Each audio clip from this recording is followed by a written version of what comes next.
Hi, everyone. Good morning. I know folks are just starting to join this webinar on infill and small scale projects. So we're thrilled to have you here today. We'll get started in just a couple of minutes. We'll allow a couple of minutes for folks to go ahead and join the webinar this morning. As we're getting started, I'll remind you, and I think we've all done this so many times now that you probably know the drill.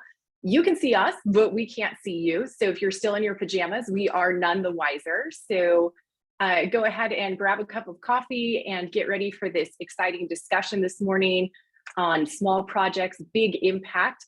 We have some expert panelists from across the state that are joining us. So we're really excited to have you all here today. As you're joining this webinar, if you would go ahead and join us in the chat and type your name and let us know where you're joining from. That will help us out because we would like to know who all we have in the room today. And throughout the course of this next 75 minutes during this panel discussion, you're an important part of the conversation. So please feel free to type in your questions and let the panelists know what you would like them to discuss. Oh, the chat is disabled. Goodness, thank you for letting me know. I will go ahead and enable that. Hold please just for 1 second.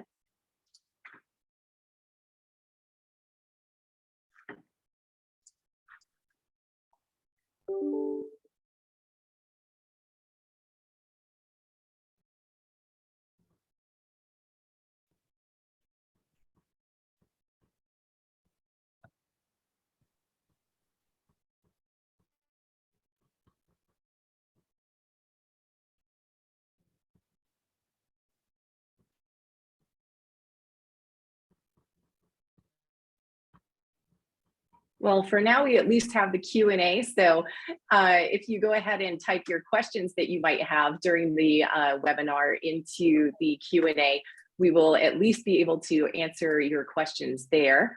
Of course, we hope to get this chat up and going because that is always an important part of our conversations, because we always like to hear what people are thinking during the webinar. I will go ahead and continue to try to fix that. Sorry for my technical difficulties and lack of knowing how to fix that on the fly. But anyway, okay, we're gonna go ahead and get started with this chat or with this webinar discussion, and hopefully I can fix the chat in just a second.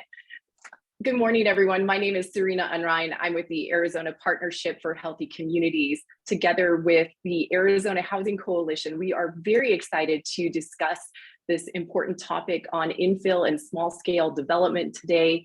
We're calling this chat Small Projects, Big Impact, because we know that Arizona faces an affordable housing crisis.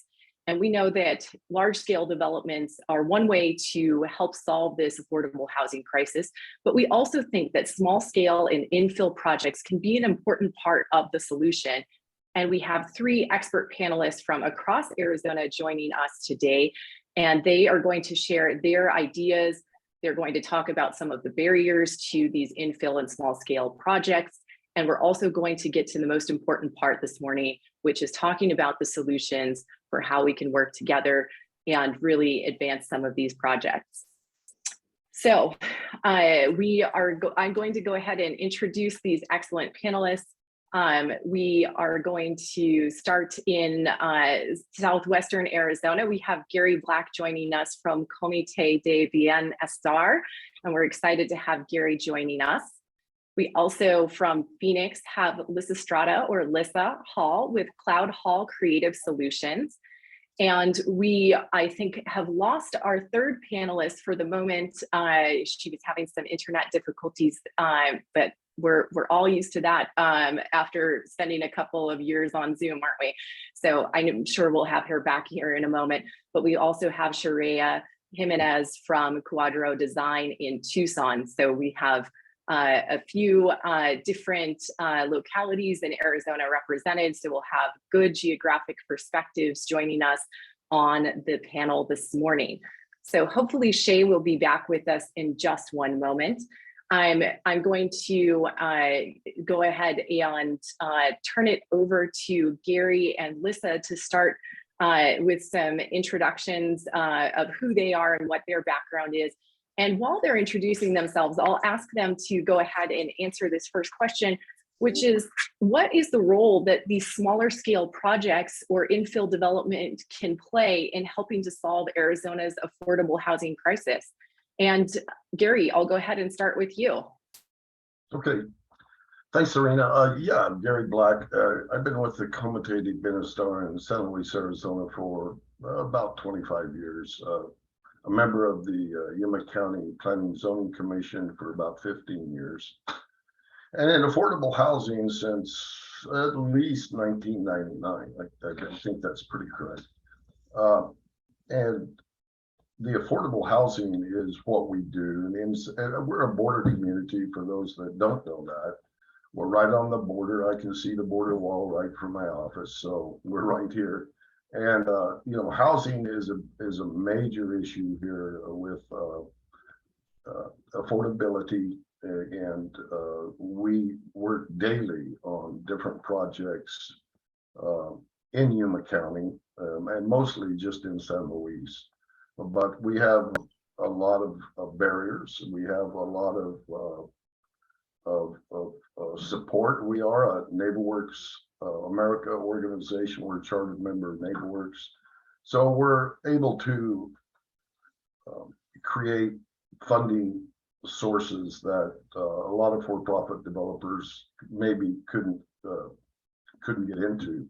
So affordable housing is our key element right now. And as we move into a changing economy, there's always challenges. So, you know, that's kind of where I'm at. And the affordability is what we really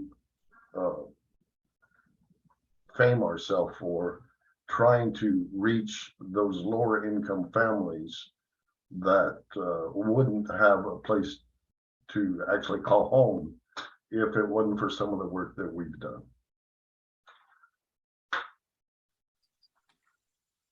Thanks, Gary. Thanks for that background, and thanks for the really important work that you're doing. And we're glad to have a perspective from outside of the bigger metro areas in Phoenix to join in this conversation.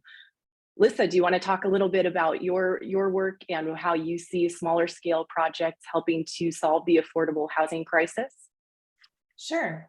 So I am a consultant for Cloud Hall Creative Solutions. In my current capacity and role, I am a project manager. So I take projects from the conceptual design all the way through construction.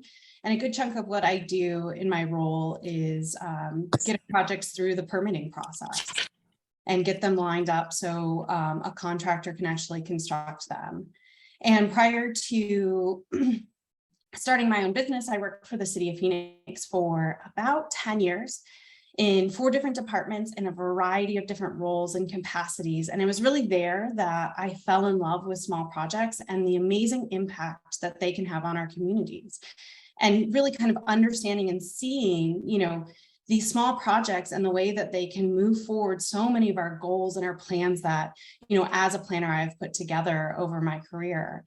And so at the same time of falling in love with them and really developing an appreciation for them, I also started to really see how challenging they are to get through the system, because our systems are really set up for medium to large projects. And it's so easy for these small projects to just kind of get larded up and just kind of buckle under that weight. And so I came away with really kind of seeing, you know, there's 4 main things that we really have to do in order to really create a pathway for these projects to get through the permitting process. And that is looking at things like zoning, our building codes, city codes, our technical standards, as well as looking at processes and procedures. You know, what are our fee structures?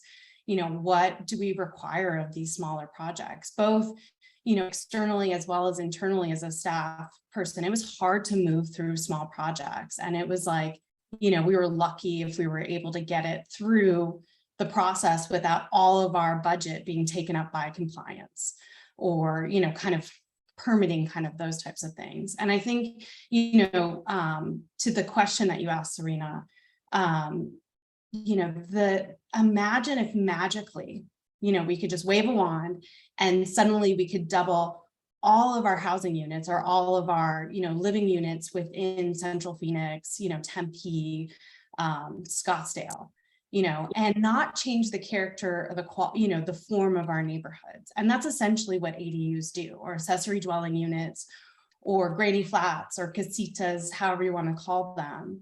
They come in, they take, you put them in an underutilized backyard, and suddenly instead of having one unit, you have two units. And so it's really quite amazing what these small projects can do. And yet, for the most part, these are illegal and very challenging to get through our permitting processes. In the city of Phoenix, unless you're in, certain areas, it's pretty much almost impossible. In Tempe, you have to have a lot over 8,000 square feet. And then it comes with all these rules and all these standards and all these things that you have to overcome. And so I think, these have this ability to really help us to transform our communities and do it in a way that doesn't really impact the form and the quality of our neighborhoods. And most importantly, it provides everyday people with revenue streams and ways to afford, these really expensive housing projects. So I think they're quite amazing. And that's just one of the missing middle housing units that we could start to look at that could help to address and alleviate our housing problems and create economic opportunities for, our community. So I'm a big fan, and I'm really excited to talk about this today. We're so excited to have you here, excited to talk more about some of the barriers that you raised, also the solutions. And since you mentioned the missing middle, I'll ask you to just quickly define what that is, because some folks who are joining the webinar might not know that phrase. And I'll just remind all of our panelists that you all are experts, but I'm certainly not an expert on infill. And the only reason that I know what the missing middle is because Lyssa told me. So so as we go through, I might be reminding you all that some of us are not as expert in this terminology as the rest of you. So Lyssa, before I turn it over to Shay, do you want to quickly share with us what missing middle means? Yeah, so missing middle is this housing types that essentially were pretty common in our communities and neighborhoods prior to World War II. So they're everything from like what I was talking about with the granny flat to duplexes, triplexes, courtyard housing, apartment flat, big houses, to even, small scale commercial. And so they're kind of everything in that spectrum. And when you walk around, historic, older neighborhoods, you see them as kind of just part of the urban fabric. And so they're very much like of the scale of, single family neighborhoods, but oftentimes they can have up to 12 units plus, and really are an important part of thickening up and making our neighborhoods more walkable, as well as financially sustainable. And I'll drop a link in the chat for folks that are interested in learning more about missing middle. Great. Thanks, Lyssa. And feel free, now that we have the chat ready to go, I'm sorry that was turned off, and I'm sorry that it took me so long to figure out how to turn it back on. But thanks for bearing with the technical difficulties. Feel free to use the chat to share any links, to introduce yourselves. If you have questions for the panelists, it's easier for me to see them if you put them in the Q&A function, but I'll try to keep an eye on the chat as well. So Shay, sorry for the delay. Glad to have you here. Do you want to introduce yourself, talk about your firm, and talk about the work that you think, or the role that you think smaller scale and infill projects can have in helping to solve the affordable housing crisis in Arizona? Hi, yes, hi, good morning, everyone. Sorry, it's been a crazy morning. I also got a power outage and was offline for a minute. So thank you all. My name is Sharayah Jimenez. I am the principal designer for Cuadro LLC. It's a woman-owned firm. I identify as Chicana. I specialize in small projects ranging from public art all the way through neighborhood infill. And I don't know, would you mind sharing some of the photos I shared with you, Serena? Sure thing. The public art pieces. So I've, been working on helping people accomplish their projects now for the past 3 years pretty solidly. I did some quick stats of of what I've been working on. And I've got about 25 active projects right now. 7 are under construction, 9 are in either the permitting or construction documents phase. And I have about 10 in early stage design. So I've been really surprised myself. I was working at a larger firm before I started all this work. And I, was mostly working in the commercial side of housing, working with light tech projects and really great stuff, and working with a really awesome architect, Corky Poster, who's just got an amazing reputation. But I had this idea that maybe, large projects, where you're working with like 40 plus housing units, apartment complexes, that type of stuff, they take years. Those projects take years. I was working on one project for almost 3 years, and it was 40 units. So I just had this kind of thought one day that, I could probably be doing maybe like 12 to 20 projects a year that are smaller and be maybe producing a similar amount of housing units. And I've been really, really surprised to see that there is a market for smaller scale projects. I work primarily with homeowners, but I also have a handful of smaller developers I'm working with, and nonprofits and great partnerships that have been developing. And so, I really feel like this is a very underserved market. I feel like it's something people have been doing for a long time, but it's become increasingly more complicated, as everyone has already mentioned. And I really think that, all these projects are happening without public subsidy, which is another amazing thing. These are all folks who are self-financing and getting these projects done. So, for the most part. And so, I'm just really interested to put, to continue to operate in this realm and help people out with their projects. So, and I have at this point 3 fully built projects, and then I have a bunch of other projects that I've been doing that are either design or like technical assistance. Sometimes I just help people with stuff like, permitting or even zoning cases sometimes that come up. So it's been a pretty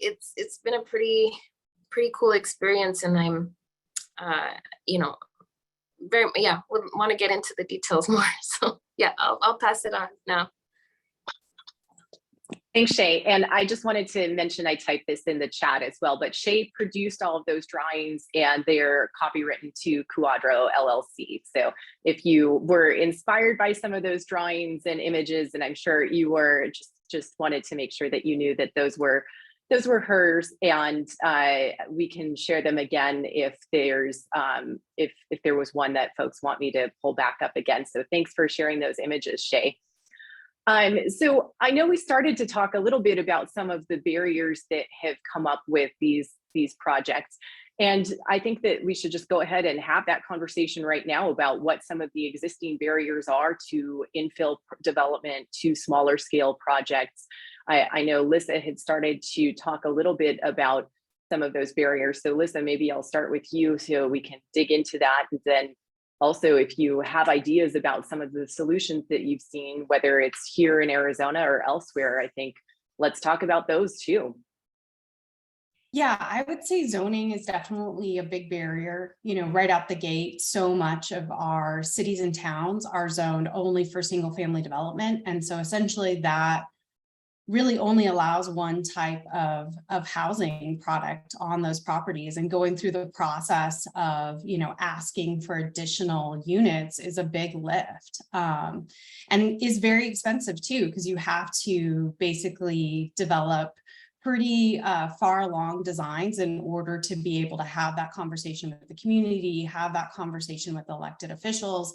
And so that really narrows who can and cannot, participate in that process and take, a project, from, a single family house into, a duplex or a triplex. And really, even with that, then because it's so expensive, it really forces you into these large projects. And so that's one of the reasons why we see, you know, in our built environment, really two types of development happening, large subdivisions and large apartment complexes, because that's really what the system is set up for.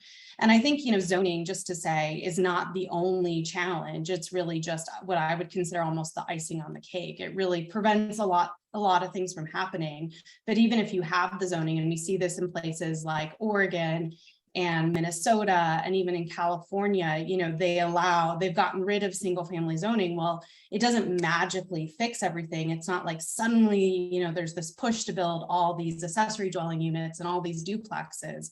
There's now a, you know, set of technical standards, building codes, city codes, you know, it's like, and I think Shay can speak really well to a lot of the stuff, is it's those things that can really kill a project and make it very challenging to build those types of things. So we can't just look at, you know, zoning. We also then have to look at all the technical standards to go with it. I heard of recently a project here in Phoenix where they did a fourplex and they had to put $80,000 of stormwater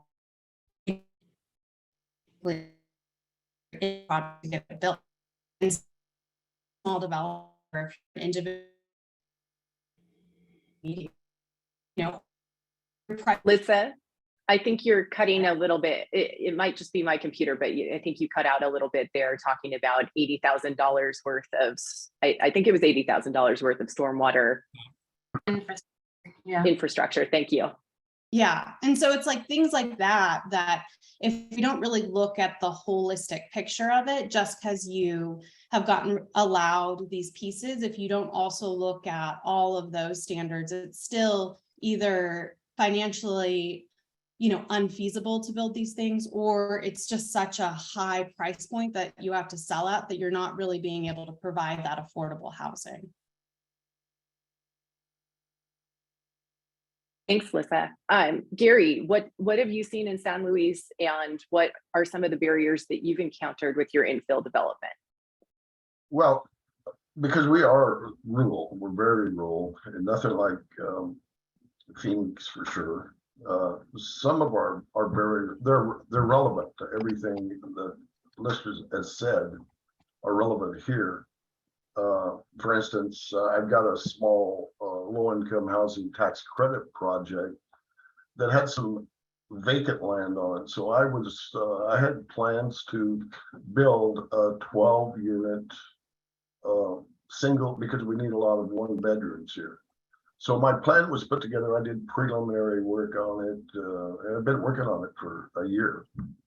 And so I went to the city, and it was approved. But what happened was I had to go from 12 units to 8 units based on parking. So you run into issues like that. Not only that, and then you go into, once you're building next to a older project, they can flip the zoning to today's zoning. So the requirements of today would be required for the whole project. So anyway, there's a lot of difficulty when it comes to that. You know, I think major issues are probably cost to development based on, we're talking about rental housing also, not owner built, but rental housing, it comes with its own issues, own problems. It's unlike most of the for-profit or the duplexes, triplexes. Right now, we're not in that market here. We look more at producing numbers because of the number of families that can't afford to buy a home yet. So we use that and build in large numbers. We try to. Right now I have an 86 unit apartment, like low income housing tax credit project, which I'll talk a little bit more about later. But getting down to the smaller scale, the issues are basically the same, and it runs into zoning city requirements. You know, and my boss always would say, you know, the city's driving us out of the affordable housing market, because now, you have zoning that requires maybe 6,000 square foot lots, whereas we did 5,000. And so the owner, the end result, all that money comes from people buying the property. So anyway, those are some of my things in rural Arizona that I see that's happening. And maybe they're very similar. Definitely some similarities, but it's also helpful to have that kind of perspective and to understand what's happening in rural Arizona as well. So thanks for sharing. Shay, what kind of barriers are you seeing in the work that you're doing? I mean, I think Lyssa captured most of it. I mean, it's pretty,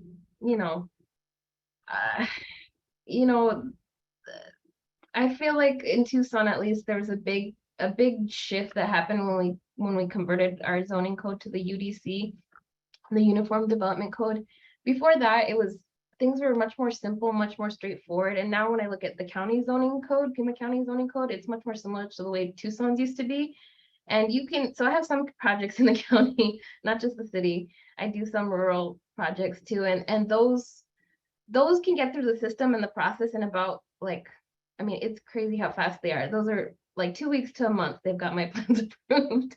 On the city side, I'm going back and forth with them like 3 months, 4 months. Like, it's an insane amount of, I don't know how else to say it other than like nitpicking, very technical comments that it's stuff like, oh, can you change this scale of this plan from an engineering scale to an architecture scale? Like, why are you going to delay this project for like another month just because of these like very technical standards that aren't going to affect construction, aren't affecting building or life safety? Like, there's no reason to continue to delay the projects. And I really feel one of my biggest frustrations is that we have no way to expedite small projects. So when COVID happened and the over-the-counter review shut down, if you weren't familiar with this process, it was like this beautiful, like messy, very democratic process where you had the opportunity to speak to the plans reviewers directly and either argue your case or show them how maybe they made a mistake, which happens sometimes because our code is so complicated. There's errors that happen on all sides. Like, there's errors that happen with staff, there's errors that happen on my side. It's just the more complicated it is, the more the system just kind of locks up in gridlock. And so, but you used to be able to at least go talk to people and like handle questions immediately, especially when you're doing like pre-development work, like how many units can I actually fit on here? What are all the technical standards you're going to require in terms of parking, in terms of fire access, water, all the development standards that aren't even apparent in the zoning code because they're not outlined there. There's no way you can find, nowhere that's outlined that you need a 20-foot wide fire access lane, for a minor subdivision. I mean, it's crazy. And so, you have to talk to someone in person. If you don't have that, I have piles of unanswered emails, and the system really, really broke when we went to, digital format during COVID, and we haven't returned to in person, which I think is just detrimental, absolutely detrimental to small projects. And I was talking to one of the people at the counter. I was like, why don't you guys, do things the way we used to do them? He's like, well, we just felt like people were kind of like abusing our system and like, we're using this as an expediting tool. I was like, yes, that's exactly what it was there for. I was like, I used to be able to get like a small commercial tenant improvement. I did one of those in a week. I was able to do over the counter every day, get my project through the system, like done, we're done. Like, and so I don't know, and so right now, the only people who can expedite projects are large commercial projects. And so you're completely giving the advantage to everyone out of state, everyone that's big, everyone that's corporate.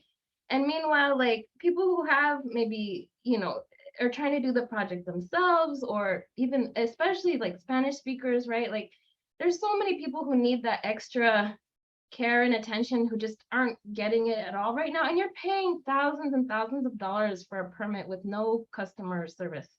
At least, that's the way it's been in Tucson since we moved over to the digital system, which I really just don't I think there's too many constraints. There's too many constraints on a site, too many constraints on projects.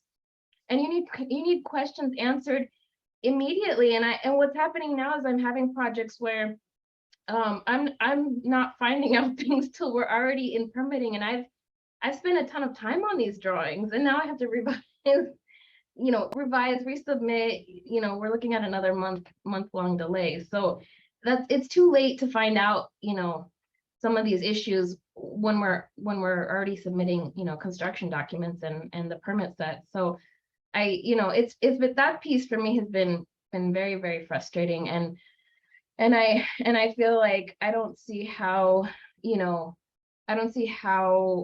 we have to go back to some form of having over-the-counter review and people able to talk to people directly and in person, especially for pre-development work. Like you can't, there's just too much time and effort that goes into, figuring out your unit count, alone. Like that changes your financial model completely if you find out at the end that you can't fit as many units as you thought you had in the underlying zoning. And that's another big issue, is that, the way the zoning code is written, you think that you can achieve a certain number of units, but oftentimes you can't even achieve the max that the underlying zoning in theory allows you by the time you add all the other development standards, whether it's parking or streets or, again, fire lane access or, whatever the other development standards may be. It's just kind of a mess, but Sure, this is Gary. I sense the whole thing like you do, and I see no sense of urgency from I'm not going to just say city governments, but government doesn't have the same sense of urgency we have to get they don't understand our time is there also. And then when you go in, you meet with them, you take their requirements, readjust to their standards. You have to do the footwork, and this goes on. Well, I don't want to badmouth any local government or anything, but it goes on consistently. And so the city governments, the county governments have to be more in line and more responsive to development. They have to be developer friendly, is what I call it. Just a comment. Thanks, Gary. Thanks, Shay. Shay, I will just mention that if folks are interested in hearing more about your thoughts and on how we've designed a very constrained system, you and Lyssa had some really thoughtful input at our April webinar on zoning, and I'll make sure to send a link to that webinar out with all of the resources and the link to this recording as well, because I thought that was a really interesting conversation about how it's difficult for small scale developers to do duplexes, fourplexes. And I think that conversation was really helpful. And one of the things that someone had asked in the Q&A that I'll come to now is talking about what cities are actually doing a good job on infill development, whether in Arizona or elsewhere. And Lyssa pointed out that the Tucson ADU ordinance, or for ordinance for accessory dwelling unit, is a great step forward. So if folks aren't familiar with the ADU ordinance, Shay, since you're in Tucson, I'll have you start there and share a little bit about it. And Gary and Lyssa, if you want to hop in on ADUs, go for it. But I think that's one great solution to move small scale development forward. Yeah, I shared some of the projects I'm working on. I have a good handful of those right now that I'm working on, and I definitely was involved in that process as well at the city side. And I think it's a good step forward. I think that I saw it as an opportunity for intergenerational families. Myself, I was in a situation where I was trying to house my grandmother, so it's my son's great grandmother, and just encountering all kinds of red tape just to do a project that I thought was so simple and easy and affordable. And so that's how I got involved with all of that. I think that and I think what's hard too is that I like to talk a lot about housing typologies, because a casita or an ADU it's a housing type, right? It's a small unit, usually under 1,000 square feet. Like, we can define it. And what's it for? A lot of times it's for, again, elderly parents. It could be youth on their own. It could be, single mothers. It could single families, single parent households, single fathers. It's really well suited, I feel like, for the ways that people are living today, where we have different types of family types and structures. And it helps people like be in a neighborhood and not just in an apartment complex, right? Like that was the sort of idea of it, was that these are small. If they're smaller, we squeeze on the square footage, we can hopefully build them, more affordably. And because they're small, they're quick. They're pretty quick to put up. One of the first ones I put up, the builder built it in less than 6 months. So I had, the hope was that this could be a very easily, rapidly deployed housing type, and I think though, like with everything, there's people who are going to use this for profit, and there's people who are going to use it for their families and all kinds of things. And what I'm finding is people really want the flexibility, they want to use it maybe for their home business, for the potential to house family down the road, but they want to get it built now.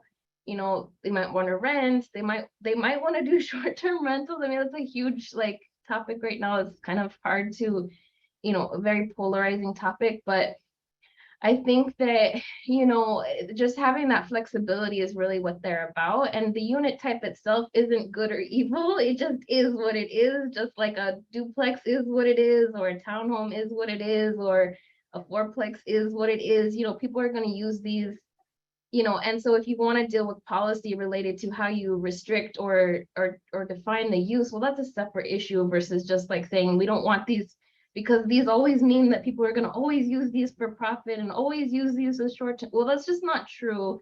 I mean, I don't feel like that's what I'm seeing in the market, and that's not what I'm seeing from homeowners. I'm seeing kind of a full spectrum of uses.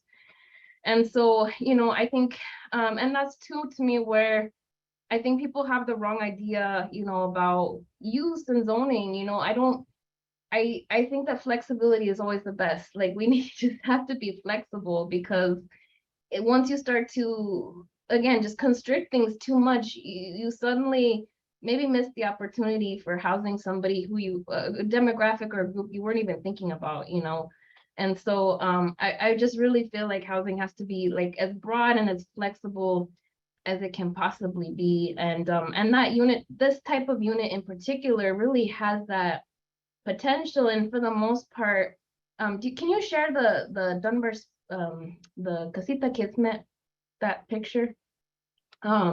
This one went up in a neighborhood in Tucson in Dunbar Springs. Like I said, between design and construction, it was less than a year. And it's small, and it's contextual, and it's like 15 feet at the highest, maybe it goes down to 8 at the low side with the porch. And it just, it fits really well within the neighborhood. And I just don't feel like it's anything that's offensive, but there was a lot of NIMBYism when we were going through that process, and a lot of just contention.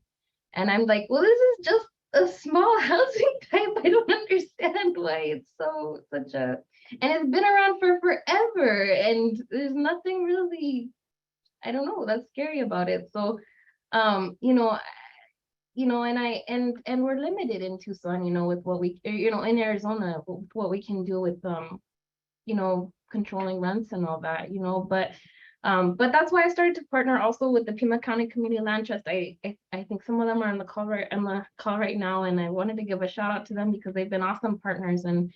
And I think that I think we do have those, especially with the land trust. We have some tools in our belt that we can start to secure affordable housing.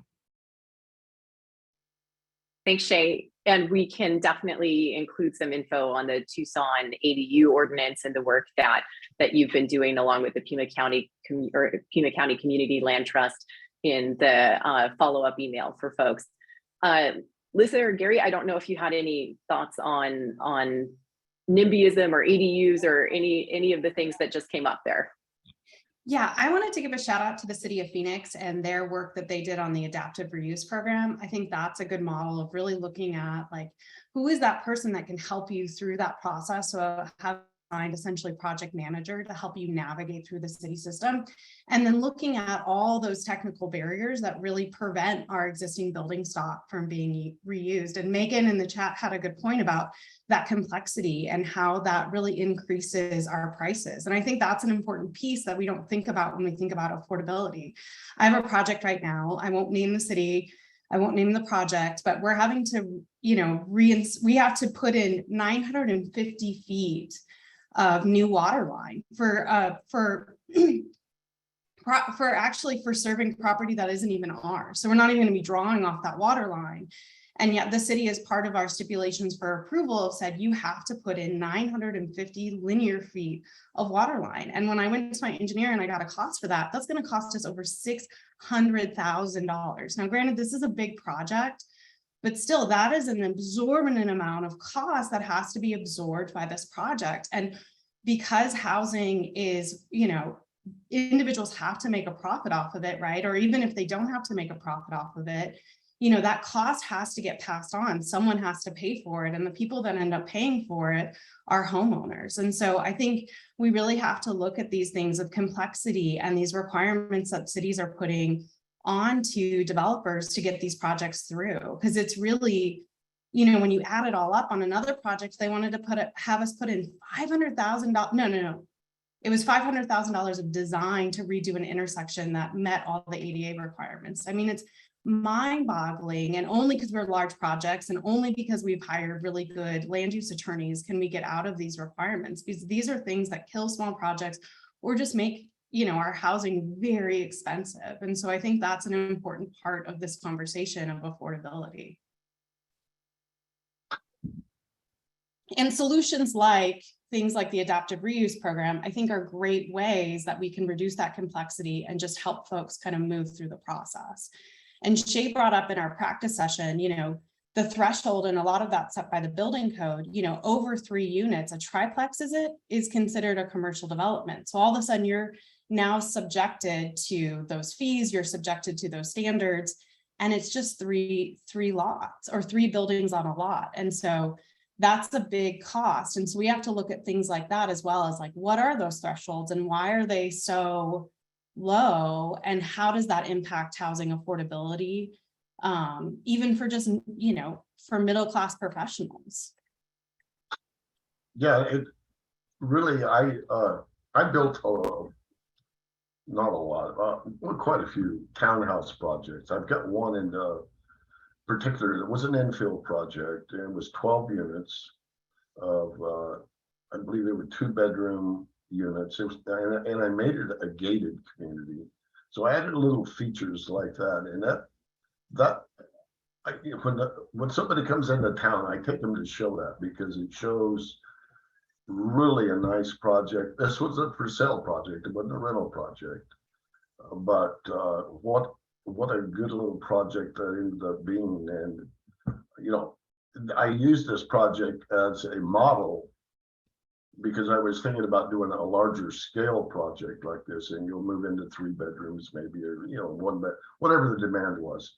And anyway, that turned out, it wasn't a moneymaker by no means, but by the time we did the landscaping, you get all the gated community stuff in, that fire sprinklers, all those requirements.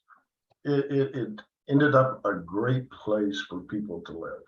That's all I can say about that.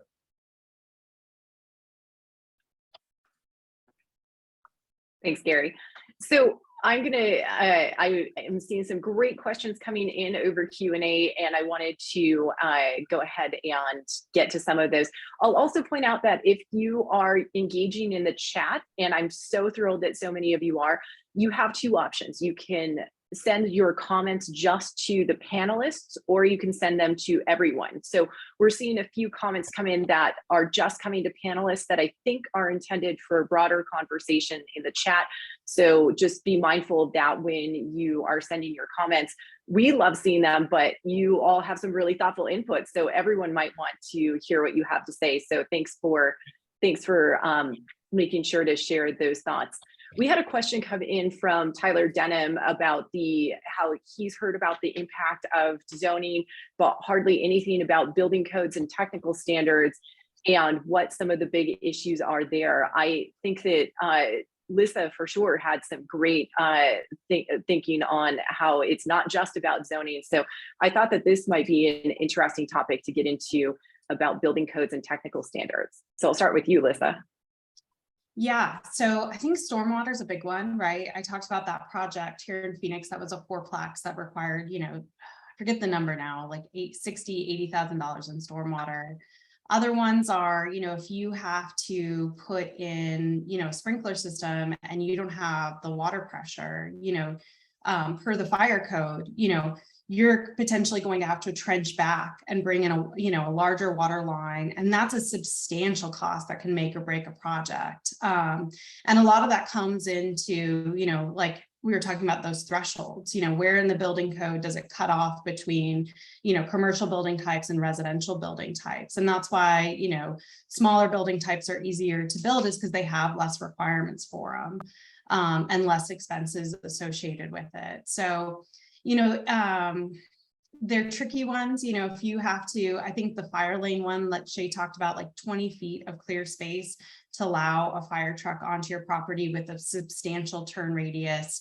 Another one that kills a lot of projects is garbage collection, right? So if you're a commercial, residential property, you have to do, garbage collection oftentimes through, solid or a private company, and they do the 40-yard bins. And so now all of a sudden you have to figure out how to get a trash truck, a big trash truck on your property and figure out where that trash bin goes. And so those are those little details that if you're doing, say a little 4-plex or you're doing a cottage code or a cottage development, those are those little things that either, can substantially start to take away from your buildable space or just be such a high cost that you aren't able to cover it, or you just have to, you have to go from being something that's a starter home to now being luxury, right? Because that's how you make up the cost between those two is the, a point at which you can sell it at. So, those are kind of those things that can really either kill a project or just drive up the cost substantially in them. Yeah, Really good points about how it makes it more expensive. Sorry, Shay, go ahead. Oh, no, I'm sorry too. I was just gonna add that I don't know that to me, the building code, there's not much we can do about it. That is pretty much like the Bible. It's, it is what it is, and its primary purpose is for health and life safety. So there's not too many, I don't find it, actually, I find way less challenges with the building code than I do with the local zoning code and development standards. I feel like those are in excess of what the basic standard of life and health and life safety, that's all already outlined for us in the building code. So to put any more like restrictions on top of that feels, I just question that, I mean, and definitely I feel that the development standards we have for what's considered multifamily housing, which again, for me, the threshold is so low. It's, in Tucson, it's 3 units. I don't know what it's like in Phoenix, but it's 3 units. You're considered commercial if you have more than 3 units on a site. But the banks don't consider, and that's completely out of alignment with what the banks will finance. The banks will finance you up to 4, up to a 5-plex. Once you're at a 5-plex, now you're in multifamily. So right off the bat, we're like not even in alignment with financial institutions. And then, the other piece is just that, multifamily, I feel like there's still a big gap between a 5-plex and a 6-plex, and then like a 40 or 80 unit apartment complex. Like there's a huge spectrum from there. And most of the development standards are either geared towards like the large apartment complex or the sprawling suburb. And we don't really have development standards that in any way address infill or how do you share utilities on a site. The way the city of Tucson has handled it now, they basically have said you can't use an easement anymore where you can have everyone's utilities. Say you have like 3 or 4 units on a site, Now we have to now we have to have each one needs its own 10-foot wide lane for water, sewer, and gas. So if you're on like a really narrow lot that's only 50 feet wide, now 40 feet of that is being taken up by like this easement for utilities. I don't know. It's just to me, this is not good urbanism. This is not like, there's no understanding of infill, and that this infill is a completely different animal. You're working in an existing city, in an existing neighborhood that already has, you know, some infrastructure there. You've got sidewalks, you've got street frontage, you've got things you need to respond to in that context. You know, I just don't see the development standards in any way addressing the difference, that there's a huge difference between an urban infill project and a project that's like brand new virgin land out in the desert, you know. And which one is prioritized? People know how to do the sprawl. They don't know how to do, nobody's doing infill, you know. And the fees are set up that way too. You know, it's much more expensive to build in the city. So that alone, I've thought, without any public subsidy, even if the city were to reduce impact fees for infill or reduce permit fees for infill, or those are like quick, easy wins to me that could have a huge impact of right away. Now, if it's going to cost me, you know, half the cost in my development fees, you know, my soft costs versus building in the county, maybe I'll choose to think about building in the city versus building in the county, you know. So I think that those are some quick, you know, easy wins. And I don't see, like I said, as much the problem with the building code as much as it is all the local ordinances and amendments and everything that gets tacked on, you know, city by city locally. I think, Shay, from the building code is where that three unit threshold is set, though. So that was my understanding at least, because it's in the city of Phoenix, it's across the country. So I think it's little things like that, but I agree with you that a lot of it is our technical codes and standards and those types of things that are really driving up the cost and creating the complexity. Yeah, that creates economy to scale. If you got small scale projects, your economy, you still have the same expense on the infrastructure and all the different requirements that are set down by the city. So, you know, that I guess, you know, to me, it's very difficult. It's very hard to do that, but it's possible. It's possible, but you know, I don't know the cost. And I think I loved your architecture on that small house. I thought that was very nice. I'm looking for we call it the little house on the prairie, to build an affordable house that is affordable. And that's just in our housing development side. But anyway, I did really like that. So I might give you a call. Oh, thank you. Thank you, Gary. So I wanted to shift and talk a little bit about some of the infill. We've talked and what the benefits of infill are. Before we do that, I wanted to just mention, since we've talked a fair amount about zoning today, that the Arizona Housing Coalition is having their conference on February 28th and March 1st. Registration isn't open yet, but it will be open soon. You should attend. They are going to have Nolan Gray, who wrote this book, Arbitrary Lines, about zoning, there is one of their speakers. So I highly encourage you to mark your calendars for February 28th and March 1st, so we can all continue that conversation, or the conversation that we're having today in person, which will be even more fun. So looking forward to seeing you there. But Gary, I know that you've done a lot of infill development, and we had a really thoughtful question pop up in the chat about whether we think the awareness of the effects of climate change might contribute to changing attitudes. And I know that you had a bunch of reasons that infill development projects are really worthwhile. So I wanted to give you a chance to talk about that. Sure. Yeah, and I'll talk about the large 86 unit low-income housing tax credit project that is still under construction. It should finish up within a couple of months. But that project when I saw it, sometimes you can see a parcel of land, and this was infill. It's right across the street from City Hall in downtown San Luis. And sometimes you see this parcel of land, and it's sometimes they're not easy to develop. But this land was next to schools. It was next to the city park, next to the cultural center, next to swimming pool, to daycare, to the. So this parcel infill and bus service would run right next to it. So you're looking at all those healthy parts of living that families are, I don't know what they're looking for, but they are sure going to have experience if they're not, because everything is right there. They don't have to bus their children. The children can walk right to school. It's adjacent to the project. So those types of things that I really looked at on this particular project.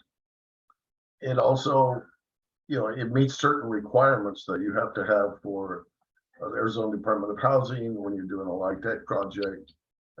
That makes that job part of the project very easy.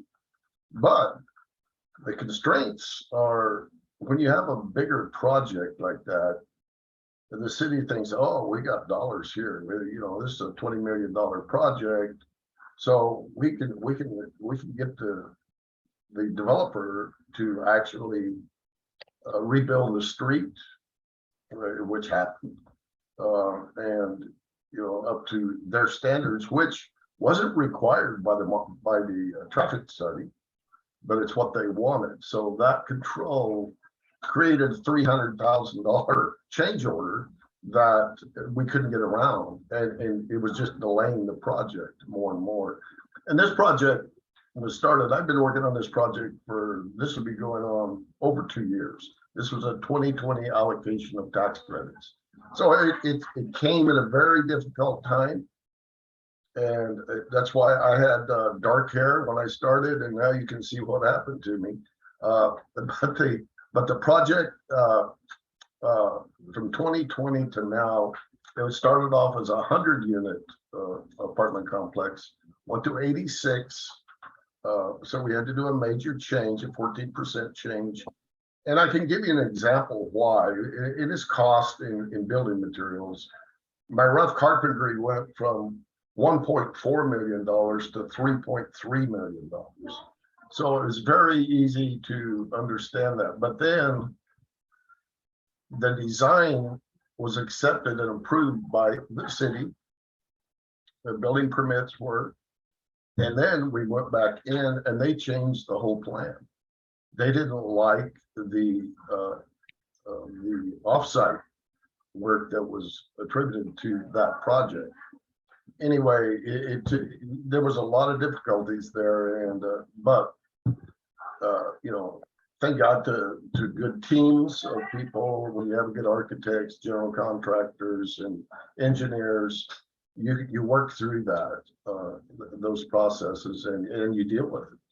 And I don't know what else to say about that, but it's a very.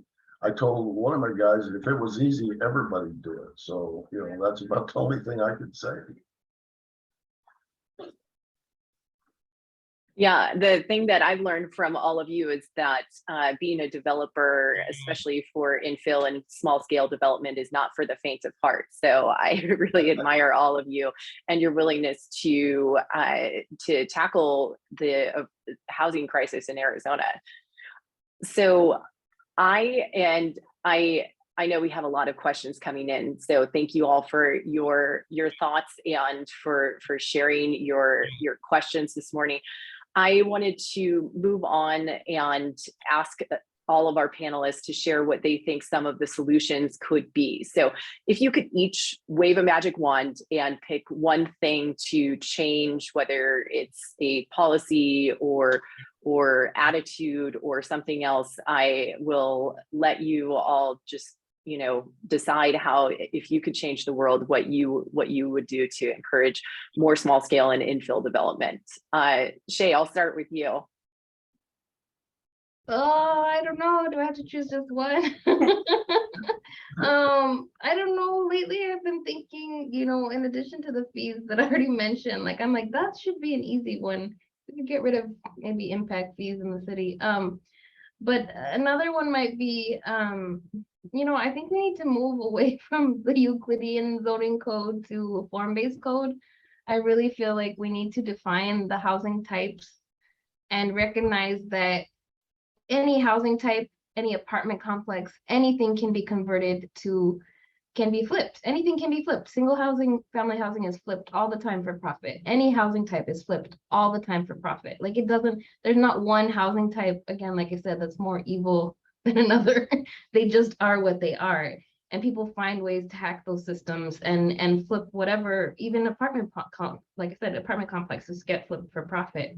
So I think understanding the housing types, understanding that in terms of design, like what fits within your neighborhood, how do you want to look at it, how can we get these pieces right to fit in your neighborhood in a way that makes sense. And I think really thinking about it in Arizona, like we're not New York, we're going to be looking at low rise, high density, you know, solutions, you know, 1 to 3 stories max probably in most neighborhoods, you know. And again, anything from, and not super high density, but everything from, you know, a duplex to maybe, I don't know, 12, like I think 12, 15, even 20 units maybe could be appropriate, you know. But a lot of the vacant lots that are left in the city are small, you know, they're small and they're not, and in many cases, not possible to be developed in a way that financially makes sense for anyone, because you just can't get to the unit count that you need, you know. So I feel like that could be a huge game changer, is trying to get the public to start thinking about urban form and mass, and just thinking about it, you know, in this very blocky level of like, well, where do you want this 3-story, you know, maybe 20-plex project, and where do you want this, you know, this like 8-plex of row houses, and where do you want, you know, just starting to really think about things in that way and define, okay, and what is this 8-plex, who is this going to house, you know, and really thinking about it in that way, I think maybe could help, again, just, you know, move away from some of the, like the NIMBYism and the polarization I see in the conversations where it's like, this is the worst thing that could ever happen to my neighborhood. And it's like, well, actually, if we look, and then if we did even more research and looked at housing typologies that already exist in your neighborhood, we would probably find that many of these housing types are already there, you know, and we're just trying to bring them back, you know, bring them back from, you know, basically legalize them again, because we have no way to build them anymore. So I feel like that would be a huge one I would love to see. And I think could help, you know, ease a lot of the fear and the tension that I see in neighborhoods. Thanks, Shay. And I thanks to Jessica Wolfson for asking a question earlier and talking about NIMBYism, and hoping to, I think it gets to what you were saying, Shay. She says that every person in every family deserves an affordable place to live and raise their family successfully. And I think that you did a beautiful job of addressing that. So thanks for sharing that. Gary, if you could wave your magic wand, what would you do? Well, you know, working with this, last year I put a fund available to do totally just infill, right? So we worked on it, and so far I've not spent $1. And I think probably the biggest thing that I see is a relationship with the city and creating a common goal. All right, here's what we plan to do. I have $500,000 to do X, whatever, you know, and you go in and how is this benefiting the city? I think they must know, they have to know, because they have to know what their benefit is, so they can address it to their city council, or, you know, people look at this, you guys are just trying to make money. And it's not all about the money. It's about, because we have vacant lots throughout the older section of town, and these And that was our goal, was to come back in here and build houses, because of land development was kind of slow on the other side of town, and we had the customer base to do this. But when we tried to do it, it just, I think there was the common goal between the city and the developer to actually create a good infill project. So I think, to me, that would be the biggest thing, is creating that relationship and everybody on the same page by doing this. That would sure make things easier, wouldn't it? Yeah. Thanks, Gary. Lyssa, what would you change? What would you use your magic wand to impact?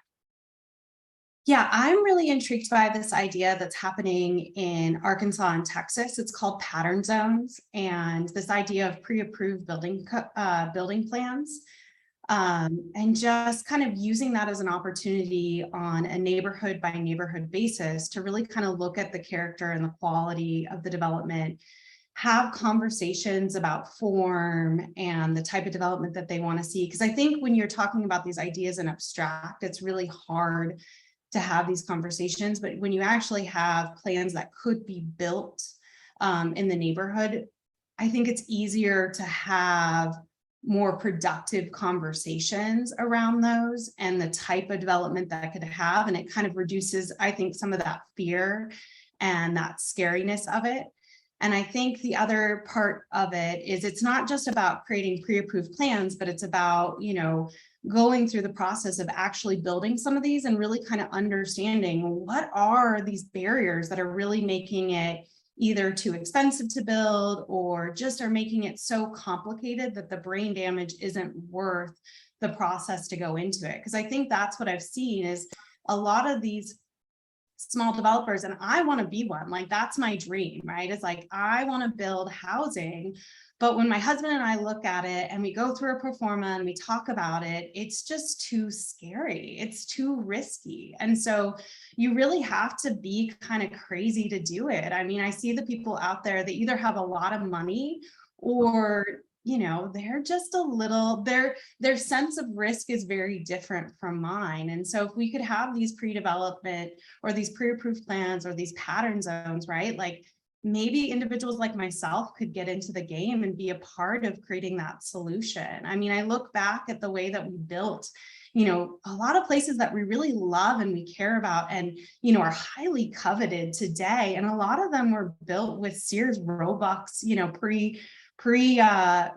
pre-developed plans that they came in and you would go into the catalog, you would pick out a plan, and then they would essentially ship you the material and you would build it yourself. And I think there's something really amazing in that.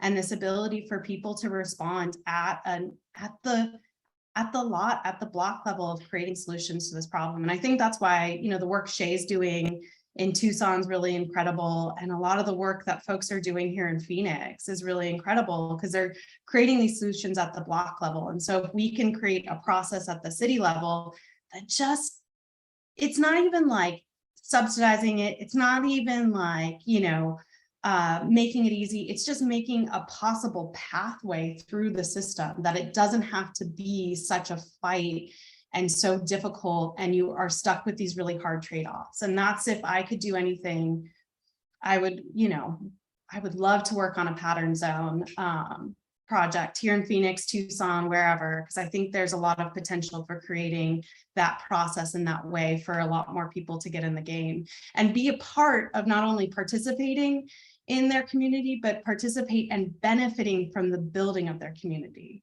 And that's really my, my dream and my goal. So. Thanks, Lyssa. And I'm going to share a link that Ryan Stevenson shared to illustrate some of the pattern zones that you were just talking about. So unfortunately, we are coming to the end of our time together, and I am going to turn it over to each of our panelists for a couple of short minutes on their thoughts that they want to leave everyone with. I know there are some questions that we weren't able to get to today. There were some questions about resources and especially for people who might be experiencing homelessness or or who might be losing their housing. So that's a little bit beyond the scope of the webinar this morning, but I think those are really important questions. So I encourage you to reach out to the Arizona Housing Coalition, because they can definitely help connect you to resources and the right organizations and agencies.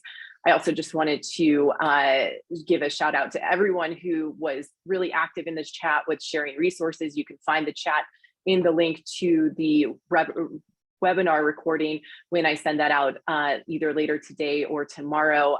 Especially appreciate you, Jim McPherson, for being so generous with your thoughts and shouting out all of your partners and other organizations. So I will go ahead and start with Gary for final thoughts on infill and anything else you want to share from this morning's discussion. Yeah, I think, excuse me, I think the major thing that we talked about this morning, which all of us understand and have it in common, that's affordability. I think affordability has to be a part of it's why we are here to reach an affordable level that can be given to a family that's looking for a place to live. One of the things I didn't comment on this morning was homeless housing. We did do a project, whereas we have 12 units of homeless housing. I was really concerned about it. My asset manager was just about took an axe to me for doing this. Well, how do you do this? And so we went back, and of course it was very easy. It sounded complicated, but going through the Arizona Veterans Association, it just was good, and it is so good to do a housing project like that. So that's one accomplishment. But going back, I think looking at the requirements that the city and or county, whatever state even can go, I think we have to look at that. And if we have to look at affordability, how are we going to keep this affordable? Even rental housing, we are now using like tax credits, but we're layering financing, whereas, we can spread this fund out to build more affordable housing, which is a good concept. I think layering your funding out, looking for different ways, affordable ways to create housing, either rental or for sale, either one. I'm looking at a new market tax credit to do some for sale homes here in San Luis. So all the ideas are there. It's our job, I think, to put it together, to put those ideas together and come back and say, hey, I got this project. I think this will work, and da da da da. And once you have that in a pro forma and you have visual concepts of it, I think, boom, you've got a project. And that's my theory. Thanks, Gary. Lyssa, final thoughts? I just want to thank everybody for participating today. I think these conversations give me a lot of hope and get me really excited about all the great work that's happening in Arizona. I appreciate everybody's chat and just all the contributions. There's a lot of, like I said, there's a lot of amazing people doing amazing work. So thank you. Thank you for listening, and thank you for jumping into the deep end and making this stuff happen, because it's really without your dedication, your love of your community, that none of this would happen. So you're really my heroes. So thank you. Thanks, Lyssa. And Shay, do you want to wrap us up? Yeah, I noticed a few comments I missed too. I see Josefina on the line, and yeah, I just want to say quickly that yes, I do sometimes argue with plans reviewers, or I show them how maybe something they missed I caught, but a lot of times I just comply. I mean, you're at their mercy completely. You're not getting your permit if you don't comply. So I just have to comply with what they're asking. I mean, there's only so much you can negotiate, which is why it is such a, it's such a big deal to get a permit. There's not much room for negotiation. And so, and then Betty, I saw some some questions about ADUs and bringing them up to code. And yeah, I that was part of one of the efforts I've been working on in partnership again with Pima County Community Land Trust, was to get some money. We've got money available right now for low-income homeowners to put a casita on their lot, or fix up one, and the city is unrolling out a program too to help low-income homeowners fix up existing ADUs that they have on their lots. So we are all trying to work to make sure that this is something that can be accessible to people.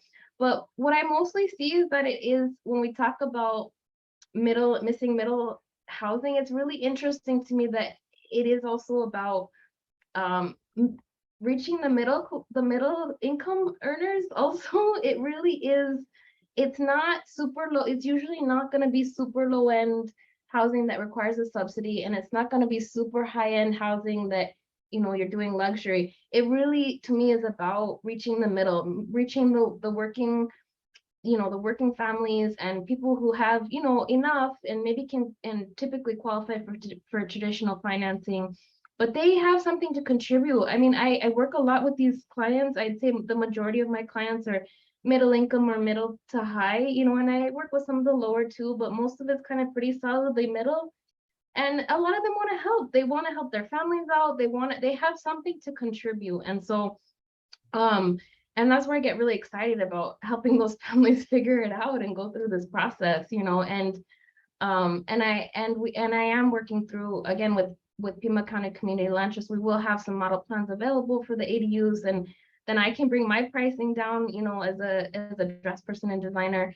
So, you know, all these things I'm really excited about. And you know, I think that the more of us who are doing it, and the more the culture is kind of getting created. I saw Jim too on the call, McPherson, you know, with the Small Scale Development Coalition in Tucson. Like, there's more of us who are getting excited and talking about these issues, and I feel like you know, all of that's gonna help hopefully, you know, start to change you know, the policies, hopefully in the end, eventually, you know, really. So yeah, thank you all too for the work you do, and everybody's questions and everything. Thank you. Thanks to our incredible panelists, Shay, Lyssa, and Gary. You all are amazing, and I learned so much from you. And I know everyone who attended this morning also got to learn some things too. And thanks for everyone sharing so generously in the chat. I am so excited to get to click these links and learn more about infill and small scale development. So thank you for being part of this conversation. And I know I can't wait to see you all at the February 28th and March 1st Arizona Housing Coalition Conference. So on behalf of the Arizona Housing Coalition and the Arizona Partnership for Healthy Communities, thanks to our panelists, and thanks to all of you for being here. And we look forward to chatting with you again in the spring. Take care. Bye, everyone. Thank you. Bye.